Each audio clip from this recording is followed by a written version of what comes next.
Shalom. Apapun yang terjadi di dalam kehidupan kita, segala kerusuhan yang mencemaskan dan banyak hal di dalam minggu-minggu yang lalu, bersyukur kepada Tuhan kita diberikan kekuatan, perlindungan, sanggup melewatinya sehingga kita sudah masuk di bulan ke-9 minggu yang pertama pada hari ini. Tuhan beserta kita, amin. Mari kita beri kemuliaan kepada Tuhan kita yang sudah selalu menolong kita. Hari ini kita masuk ke dalam tema keluarga, Bapak Ibu dan Saudara-saudara. Sebagaimana setiap tahun pada bulan September dan Oktober adalah bulan keluarga, dan tema kita pada hari ini, pembukaannya adalah apakah yang menjadi sumber kebahagiaan keluarga Kristen. Apakah itu berarti banyak ya? Bisa apa saja. Oleh karena itu mari pada pagi hari ini kita akan membuka dari kitab 1 Samuel pasal yang pertama, ayat pertama sampai 8. Nanti itu dibaca oleh kaum pria. Kemudian 15 sampai 20 dibaca oleh kaum wanita. Pasal 1 ayat 28 oleh Ibu Yulia dan 3 ayat 19. Silakan semua berdiri kalau sudah mendapatkan firman Tuhan ini. 1 Samuel 1 sampai 8, 15 sampai 20, 28 dan 3 19. Silakan Ibu Yulia. Silakan para pria membaca 1 sampai 8. Silakan para bapak-bapak. 1 Samuel pasal 1 ayat 1 sampai 8. 3, 2, 1.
Ayat 15 sampai 20 para wanita. Tetapi Hana menjawab, bukan tuanku, aku seorang perempuan yang sangat bersusah hati. Anggur ataupun minuman yang memabukkan tidak kuminum, melainkan aku mencurahkan isi hatiku di hadapan Tuhan. Janganlah anggap hambamu ini seorang perempuan dursila. Sebab karena besarnya cemas dan sakit hati, aku berbicara demikian lama. Jawab Eli, pergilah dengan selamat, dan Allah Israel akan memberikan kepadamu apa yang engkau minta daripadanya. Sesudah itu berkatalah perempuan itu, ini mendapat belas kasihan daripadamu. Lalu keluarlah perempuan itu, ia mau makan dan mukanya tidak muram lagi. Keesokan harinya bangunlah mereka itu pagi-pagi. lalu sujud menyembah di hadapan Tuhan. Kemudian pulanglah mereka ke rumahnya di Rama. Ketika Elkana bersetubuh dengan Hana istrinya, Tuhan ingat kepadanya. Maka setahun kemudian mengandunglah Hana dan melahirkan seorang anak laki-laki. Ia menamai anak itu Samuel, sebab katanya, "Aku telah memintanya daripada Tuhan." 1 Samuel pasal pertama ayat yang ke-28, demikian bunyi firman Tuhan. Maka aku pun menyerahkannya kepada Tuhan, seumur hidup terserahlah ia kiranya kepada Tuhan. Lalu sujudlah mereka di sana menyembah kepada Tuhan.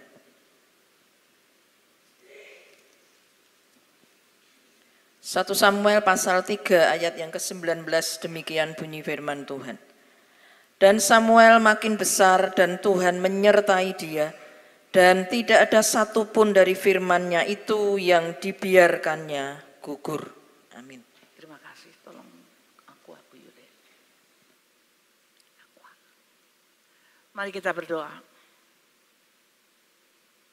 Inilah kami ya Tuhan, setiap orang Engkau kenali di tempat ini.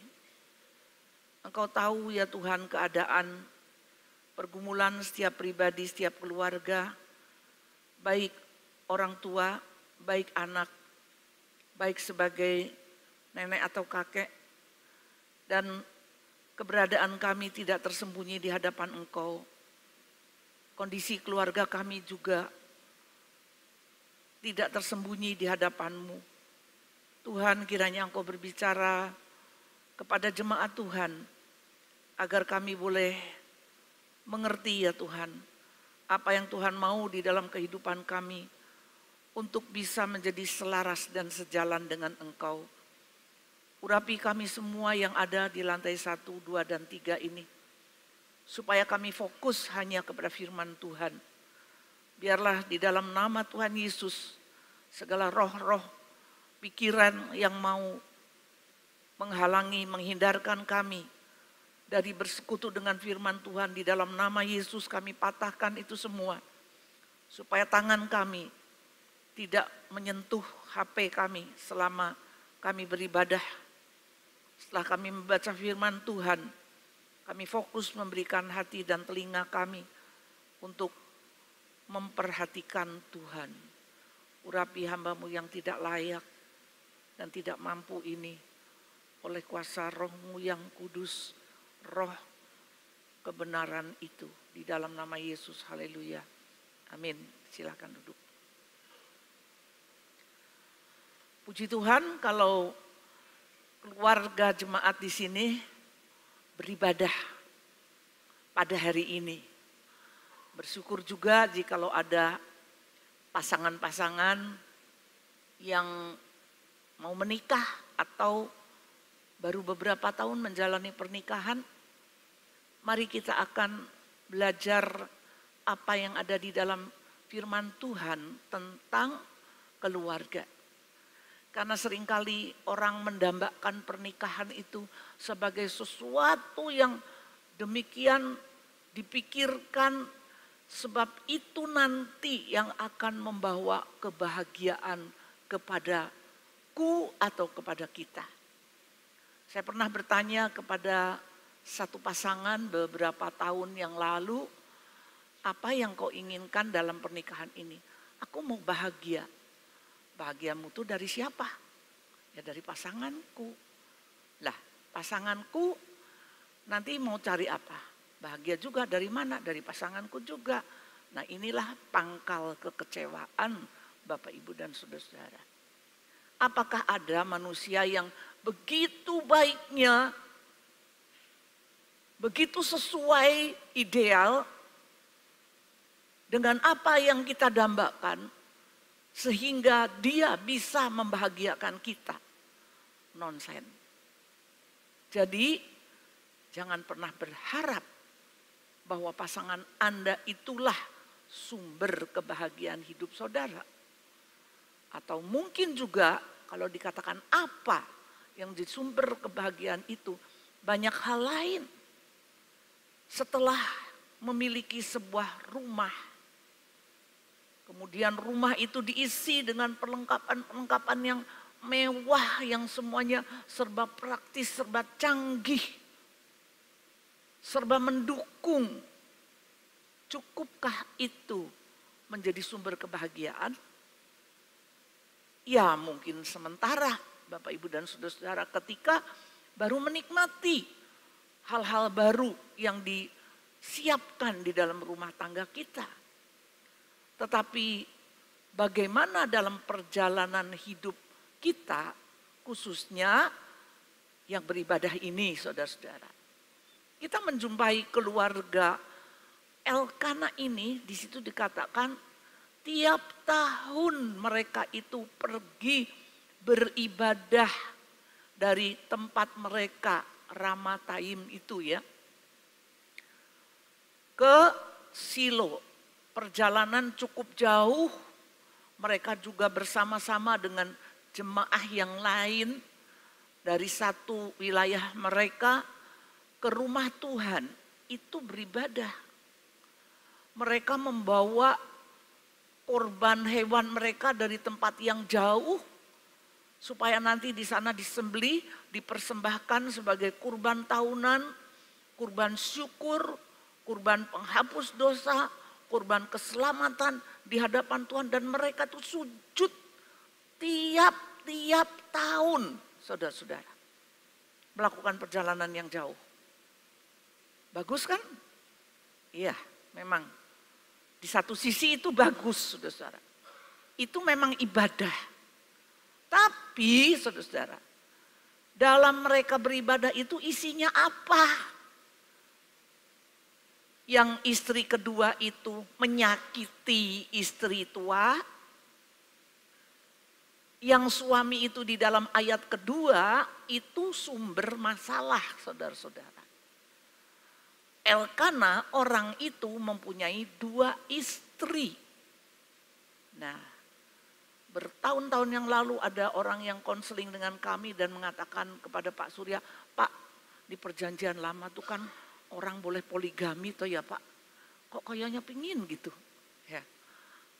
Ada contohnya ya Pak, Abraham, Yakub, Elkana tuh poligami ya Pak ya. Boleh ya Pak ya, boleh ya Pak. Nah ini Bapak Ibu Saudara-saudara, kita harus benar-benar cerdas ya. Ini bukan contoh bahwa poligami di Alkitab itu ada berarti poligami itu oke. Tidak. Allah menciptakan manusia, 1 laki-laki, 1 perempuan, Adam dan pasangannya itu Hawa. Itulah pola pernikahan yang pertama yang diciptakan Allah. Jadi jangan kira Bapak Ibu dan saudara-saudara, kemudian di perkembangan zaman yang sekarang ini, ya ada kata samenleven, kata kerennya dalam bahasa Berana samenleven, hidup bersama. Tapi kalau kata dalam bahasa Jawanya kumpul kebo. Ya, kenapa? Karena kebo itu tidak butuh pendeta kalau menikah, kawin ya. Ya teko kumpul gitu aja ya saudara-saudara. Nah, zaman ini sampai kepada hal yang demikian. Mohon maaf, di kos-kos itu ya, tidak tahu lagi itu kos laki-laki apa kos perempuan. Karena apa? Laki-laki dan perempuan bisa ada dalam satu kamar. Itu siapa? Ya itu percobaan saudara-saudara. Percobaan pernikahan. Kalau cocok lanjut, kalau tidak cocok ya kenapa harus dilanjutkan? Begitu, sampai cucu saya ini berkata, di tempat kos-kos itu sekarang nggak ada peraturan. Peraturan jam malam tidak ada. Peraturan laki-laki membawa perempuan tidak ada. Peraturannya cuma 1, jagalah kebersihan katanya. Kebersihannya kebersihan kos ya, bukan kebersihan hati loh saudara-saudara. Nah inilah. Jadi di dalam firman Tuhan ini dari mana akar permasalahan dalam keluarga, sekalipun keluarga itu keluarga yang beribadah. Elkana sebagai kepala keluarga membawa seluruh keluarganya untuk datang kepada Tuhan, mempersembahkan kurban ini, itu, dan seterusnya, saudara-saudara. Tapi dia tidak tahu kalau di dalam keluarganya itu ada konflik yang begitu parah. Dan siapa penyebabnya? Akar permasalahannya karena Elkana mempunyai 2 istri. Di slide yang kedua saya pertanyakan. Jadi di keluarga yang beribadah itu adakah kasih yang tulus? Kalau Elkana mengasihi Hana dengan tulus, kalau di dalam hati Elkana itu ada keadilan, kalau di dalam hati Elkana itu ada kebenaran, ada kesabaran, menunggu bersama-sama, berdoa bersama-sama untuk mendapatkan keturunan, tidak akan terjadi masalah sakit hati yang mendalam, saudara-saudara. Ibu-ibu paling tahu itu ya, bukan makan madu, tapi di madu. Ada yang mau di sini mau makan madu atau mau di madu? Ibu-ibu mau, kalau diam tuh berarti mau loh. Harus jawab, mau enggak? Enggak ada yang jawab mau ya. Itulah ibu-ibu yang dirasakan oleh Hana. Jadi ibadah itu laki-laki suami dengan istri kedua dan anak-anaknya. Istri pertama lagi menangis terseduh-seduh. Terseduh-seduh tuh sampai cekuan ya ibu-ibu ya. Begitu ya. Saking apa? Saking besarnya sakit hati.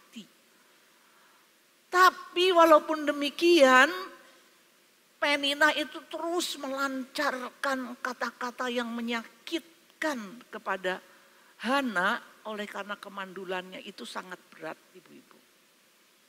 Itu bukan cacat fisik ya, tapi itu adalah sesuatu yang sangat di luar kontrol manusia karena Tuhan menutup kandungannya. Karena apa Tuhan menutup kandungannya? Sampai Hana itu begitu pedih, sampai disangka hamba Tuhan itu dia orang mabuk. Jadi hamba Tuhan, apalagi seperti Eli seperti ini ya, sudah lanjut usia, matanya bular, ya mungkin seperti saya begini saudara-saudara ya, usianya sudah 80 sekian tahun Eli ini, hanya mendengar orang menangis dan komat kamit mulutnya, dikira orang mabuk padahal orang sedang hancur hati. Hamba Tuhan tidak mengerti. Suami juga malah tanya saudara-saudara. Karena itu saya minta bapak-bapak yang baca ya, ayat 1 sampai 8, karena Elkana itu di ayat yang ke-8 bertanya, mengapa engkau bersedih? Mengapa engkau menangis? Mengapa engkau tidak mau makan? Gak tahu perasaan istrinya. Ibu-ibu kalau nangis karena suami, terus suami tanya, kenapa tuh kamu nangis? Gimana hati ibu-ibu? Ih gitu ya. Orang ngerti ya gitu kan. Tapi bagaimana reaksi Hana? Ada maksud loh gitu ya. Es ngerti kok tekon gitu kan. Sing marake sopo? Tidak ada, ibu-ibu. Ya. Walaupun Elkana itu penyebab daripada semua permasalahan itu.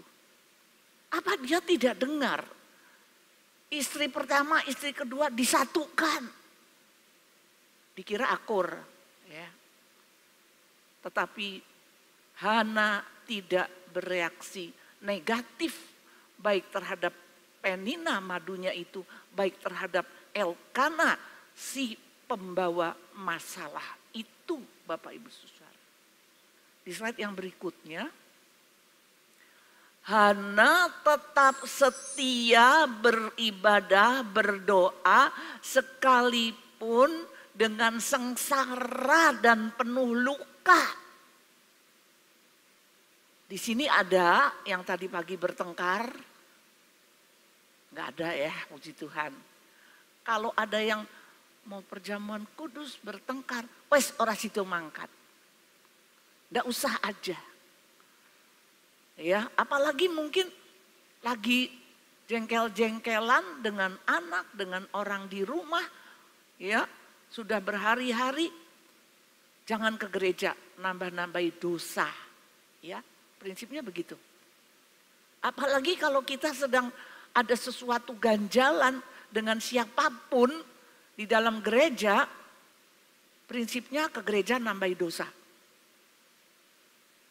Atau mungkin justru saudara sedang punya masalah, ya, baik dengan pasangan, baik dengan orang di dalam gereja, baik dengan bahkan pendeta. Seperti Hana ini, dituduh sebagai wanita dursila. Tapi sekalipun demikian, dia tetap setia. Dia hanya sampaikan itu semua kepada Tuhan. Tok, saudara-saudara. Kenapa kamu sampai seperti orang dursila seperti itu, kata Eli. Karena terlalu besar sakit hatiku, pedih, cemas. Ibu-ibu bisa bayangkan, ya, namanya orang di madu itu, hatinya itu kayak dibelah-belah, sakitnya itu lebih dari cikungunya, ibu-ibu ya, iya kan, sakitnya di mana-mana. Tapi dia cuma curahkan itu semua kepada Tuhan. Itu sikap ibadah. Jadi kalau di dalam sebuah ibadah itu, ibu-ibu, bapak-bapak, kalau ada seorang yang lain tidak nangis, itu ada yang nangis terus sendiri. Biarkanlah dia mencurahkan isi hatinya kepada Tuhan. Jangan ditolehi terus ya. Nanti apa nangis terus ya. Dari tadi mulai pujian nangis terus. Mungkin di rumahnya dia baru ada persoalan yang berat. Mungkin ada sakit hati. Mungkin ada kecemasan. Mungkin ada sesuatu yang begitu menindas dia. Dan ada pujian yang menyentuh. Ada firman Tuhan yang pas. Kemudian dia menangis. Orang lain tidak tahu. Hanya Tuhan yang tahu. Itu adalah ibadah yang sungguh. Kadang orang juga kelihatannya sikapnya. Ya. Kemarin Pak Yotam tadi bilang ada orang angkat tangan begini-begini katanya mergo jame anyar loh. Selalu prasangka. Ada orang sukacita begini ya. Terus malah dirasani begitu. Orang punya sikap ibadahnya sendiri-sendiri dengan kesungguhan hatinya dan ekspresinya masing-masing. Tapi kalau ada orang yang jingkrak-jingkrak begitu di dalam ibadah, kita seringkali nyenggol teman kita. Delokno sing klambine ireng kae lho. Ya, duduk di sana itu loh seperti itu. Lah itu mungkin dia sukacita ekspresinya seperti itu. Tapi ada yang ekspresinya itu menangis. Karena apa saudara-saudara? Beratnya beban. Silakan berekspresi di dalam ibadah itu menurut penghayatan masing-masing. Dan Tuhanlah yang mendengar segala curhatan saudara itu. Baik di dalam ibadah di rumah sendiri. Dalam persekutuan pribadi. Kalau ingin teriak, teriaklah kepada Tuhan. Berseru-serulah. Daud seringkali mengatakan di dalam mazmur-mazmurnya, bukan? Aku berseru-seru kepadamu. Pada malam-malam hatiku terus merenungkan engkau. Mataku sampai pedih karena aku menangis. Tulang-tulangku seperti terlepas karena aku berpuasa. Itu sebuah ekspresi yang bukan seremonial, Bapak Ibu. Itu bukan sebuah ekspresi yang ritual. Tapi itu sebuah ekspresi yang sungguh-sungguh. Minta penyelesaian daripada Tuhan tentang persoalan kita ini. Kadang-kadang ada masalah yang kalau kita bicarakan akan menjadi sebuah pertengkaran. Kadang-kadang kalau kita bahas tidak nyambung. Kadang-kadang anak-anak juga punya perasaan-perasaan yang sama karena mereka juga manusia walaupun kecil. Logika, rasio anak-anak di zaman sekarang ini sangat kritis, mengkritisi akan segala yang terjadi di dalam kehidupan orang tua mereka. Mungkin mereka sedang merasakan tertekan karena orang tuanya sering bertengkar. Bawalah anak-anak itu untuk bisa punya kontak pribadi dengan Tuhan. Di dalam slide berikutnya saya katakan, sampai Hana itu mencapai titik temu dengan maksud Tuhan. Berdoa, berseru, menangis, terseduh-seduh dengan segenap hati, curhat tentang apapun, tentang siapapun, saudara-saudara. Tentang pergumulan hidup, tentang tekanan pekerjaan, tentang tekanan di dalam studi, tentang tekanan dari lingkungan teman-teman, tentang masalah-masalah komunikasi di dalam keluarga. Gumulkan sampai mencapai titik temu dengan maksud Tuhan dalam pergumulan itu. Itu ibadah. Jadi ibadah hari Minggu satu kali tidak cukup, saudara-saudara.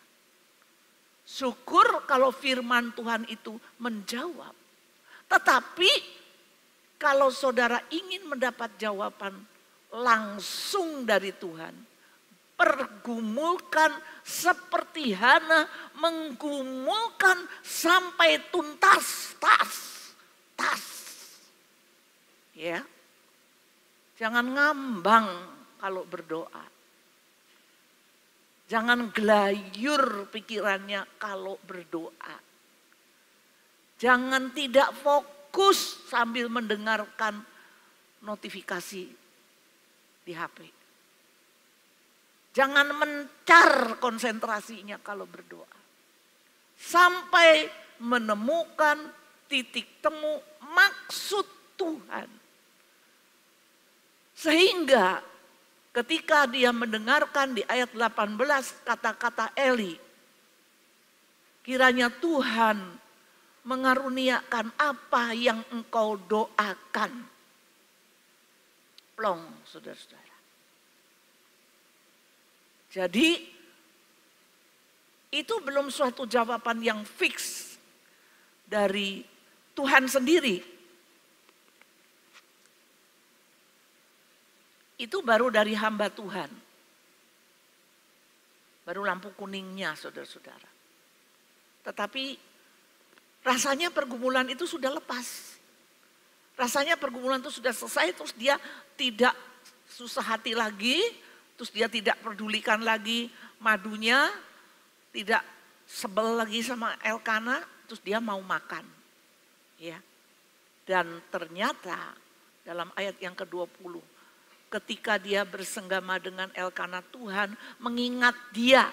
Jangan bilang kalau di sini ada ayat Tuhan mengingat dia tuh, oh berarti waktu yang lalu tuh Tuhan lupa. Bukan, saudara-saudara. Artinya apa? Sampai pada titik di mana Tuhan itu akan menunjukkan segala rencananya kepadamu. Ini titik balik kehidupan, saudara-saudara. Jadi hidup itu bukan menggelinding. Hidup itu ikut arus. Hidup itu lihat orang. Hidup itu dengar apa kata orang. Hidup itu lihat situasi dan kondisi. Hidup itu sampai mencapai titik temu dengan maksud Tuhan yang pas. Yang akan kau jalani sampai seterusnya. Ajari demikian kepada anak-anakmu juga. Sehingga mereka itu juga tidak ngambang dalam setiap perjalanan hidup mereka tuh, piye ya Bu, aku ki engko terus piye ya? Sebaiknya kamu tuh gini aja. Sebaiknya kata siapa? Kata ibu. Tanya sama bapak. Kalau kata bapak begini, kan anak bingung terus. Teman-teman banyak yang ke sana, aku ke sana saja. Bukan seperti itu ibu-ibu. Bapak-bapak yang mendidik anak-anaknya. Calon bapak, calon ibu. Anak itu bukan investasi kalian. Anak itu bukan program dan proyeknya orang tua. Anak itu bukan dipacu terus, ya, untuk menjadi kebanggaan orang tua. Dia adalah proyeknya Tuhan. Dia adalah hak dan miliknya Tuhan. Dia hanya titipan kepada bapak ibunya. Supaya dia sendiri menemukan titik temu daripada maksud dan tujuan Tuhan dalam hidupnya. Cucu-cucu saya mau kuliah apa? Mereka masing-masing berdoa puasa. Ada yang berdoa puasa 9 hari, ada yang berpuasa sampai 40 hari. Dan mereka yakin dengan jurusan apa yang mereka pilih di perguruan tinggi, saudara. Sehingga nanti apapun yang terjadi itu adalah titik temu maksud Tuhan dengan mereka person by person. Anda boleh memilihkan pendidikan yang terbaik. Tetapi ajarkan juga mereka mencapai ibadah yang terbaik. Maka apa yang dikatakan oleh Hana di dalam pasal yang pertama ayat 28. Terserahlah dia kepada Tuhan. Seumur hidupnya terserah kepada Tuhan. Itu saudara-saudara, doa orang tua yang bagus untuk anak-anaknya itu terserahlah mereka kepada Tuhan. Saudara ini menyerahkan tuh bukan kepada ibu kos. Saudara bukan menyerahkan kepada neneknya. Titip ya mah, saya enggak punya waktu. Saya kerja dan kerja untuk keluarga. Anakku tak titip ke ya mah. Ditegur kalau nanti pulang malam. Oh nenek zamannya udah zaman baby boomer zaman dulu ya. Dulu Pak Surya menerapkan kepada anak-anaknya jam 9 malam harus sudah ada di rumah. Sekarang apa berlaku? Sampai teman-teman share itu berkata, itu herdermu itu telepon gitu. Maaf, sudah ditelepon sama herdermu gitu. Dan pernah jam 9 lebih 1/4 pulang. Dikunci di ruang tamu. Ke depan gak bisa, ke belakang gak bisa. Yang gak bisa tidur ya saya toh. Bagaimana ini anak ini mau dikeluarin jam berapa nih ya? Ya suruh tidur di ruang tamu sampai pagi Bapak Ibu Saudara. Nah itu pendidikan yang cukup otoriter ya. Disiplin yang sangat tinggi, sangat keras. Dan mungkin anak juga jadi luka batin. Nah ini masalah juga Bapak Ibu Saudara. Tapi Hana itu mengatakan kepada Elkana, aku tidak ikut dulu. Nanti kalau anak ini cerai susu, akan kubawa ke rumah Tuhan. Dan terserahlah ia kepada Tuhan. Cerai susu itu umur berapa? Ibu-ibu, bapak-bapak. Ibu-ibu yang paling tahu. Kalau di Indonesia mungkin cerai susu 2 tahun kali ya. Masa cerai susu 7 tahun? Gak mungkin ya. Jadi kita pikirkan betapa masih sangat kecilnya Samuel itu. Tapi karena diserahkannya itu kepada Tuhan, ya terserah Tuhan. Ada Bapak Ibu sekarang yang mau berbuat seperti itu. Terserahlah, terserah kepada Tuhan. Itu bukan masalah tidak tanggung jawab Bapak Ibu dan saudara. Wes sakarep-sakarepe Tuhan. Ya. Tuhan yang kasih makan. Tuhan sing nyekolahke, bukan itu. Tapi maksudnya hidup anak itu secara keseluruhan itu orang tua patut mendampingi perkembangan mental, perkembangan fisik, perkembangan moral, perkembangan sosial, perkembangan spiritual harus tidak ngambang-ngambang dan tidak diserahkan kepada siapapun. Kecuali kepada Tuhan di dalam pendampingan daripada orang tua. Setiap tahun Hana menjahitkan baju efod. Baju efod itu jubah untuk melayani di dalam rumah Tuhan. Sekarang kalau misalnya ada betul-betul anak dari Bapak Ibu, aku pengen sekolah teologi ya. Ojo, engkau mangan apa? Sekolah teologi ya. Yang di Stefa tuh makan nasi semua loh Bapak Ibu. Coba aja tanya ya. Nggak pernah kita kasih bulgur. Dulu zaman saya di asrama dikasih bulgur. Nasi campur bulgur sampai diare semua. Ya. Sekarang makan nasi semua. Saudara. Nah itu. Jadi kadang-kadang, oh janganlah. Masa sekolah teologi ya, aku kesel-kesel kerja sampai keluar kota, sampai keluar negeri kok kamu masuk teologi ya. Ojo ngasih. Ya saudara-saudara. Tapi di slide yang selanjutnya, apa yang dilakukan oleh Hana, saudara, mengucapkan syukur sebagai sebuah persembahan yang terbaik dari hati yang terdalam. Karena kemudian dia memperoleh seorang anak laki-laki yang sudah dinasarkannya di dalam pasal 1 ayat yang ke-11.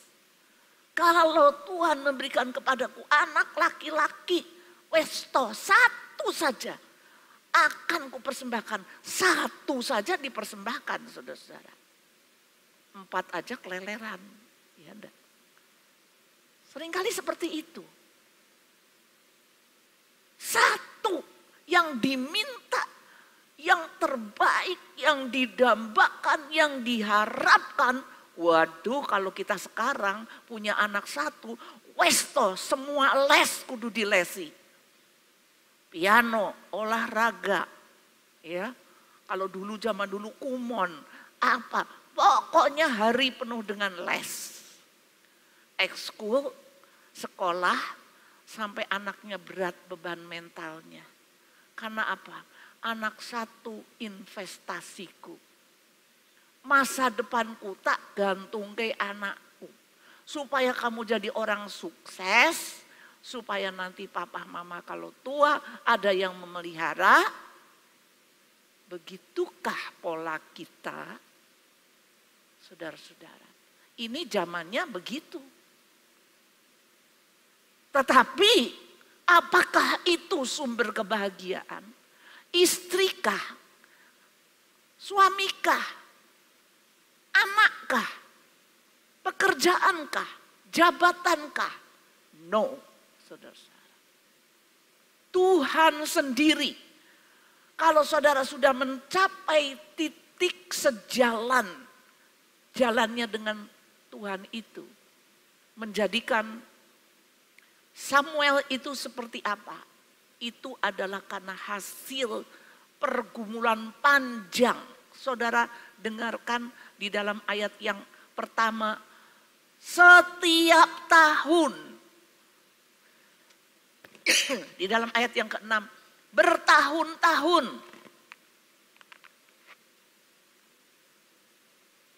Maksudnya, Hana menderita sedemikian rupa untuk selalu berdoa dengan setia di rumah Tuhan itu. Bertahun-tahun itu menggumulkan hadirnya Samuel. Untuk bisa mengangkat aibnya, untuk bisa menunjukkan kemuliaan Tuhan. Di dalam pasal 2 kemudian Hana menyanyi. Nyanyiannya sama dengan nyanyian Maria. Tuhan meninggikan tandukku. Tuhan mengangkat orang yang hina dari dalam debu. Dan mendudukan dengan para bangsawan bangsanya. Tuhan mengangkat orang yang rendah. Itu doa syukur daripada Hana. Tetapi bukan cuma doa.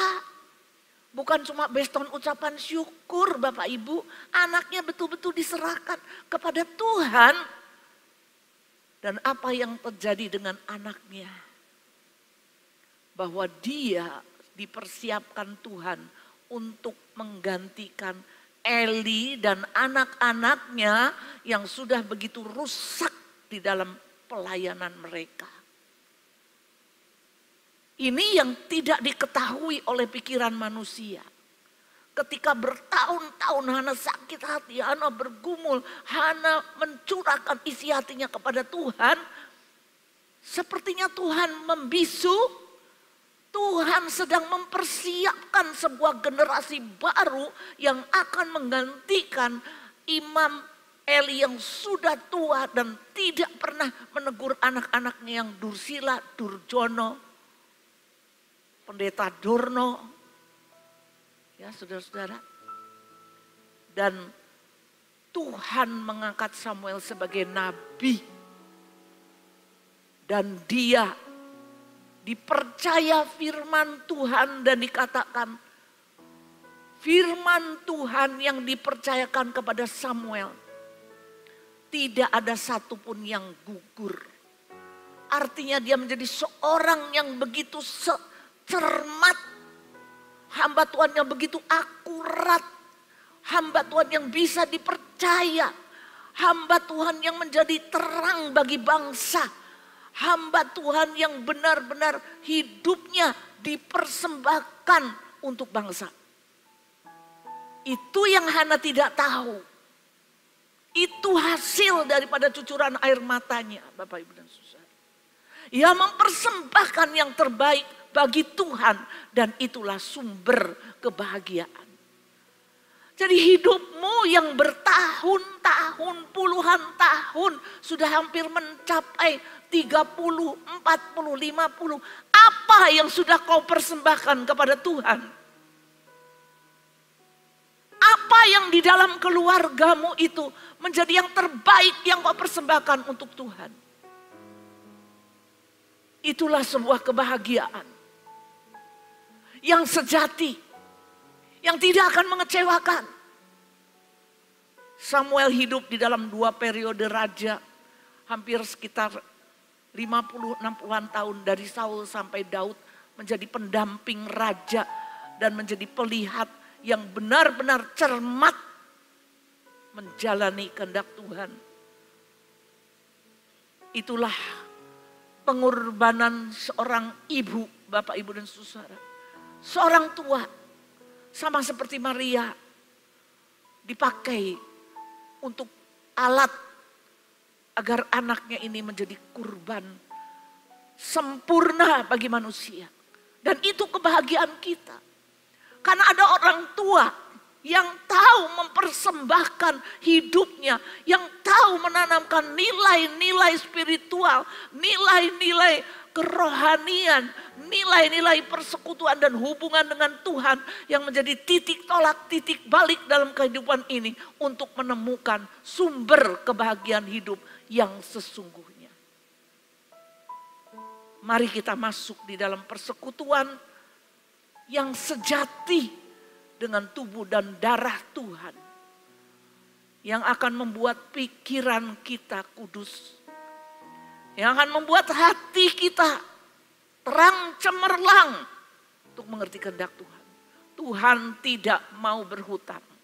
Setelah Samuel yang didoakan lahir, Hana mendapatkan 5 anak perempuan lagi, anak perempuan dan laki-laki, 5 orang lagi. Pelipat gandaan yang tidak pernah Tuhan sembunyikan. Amin.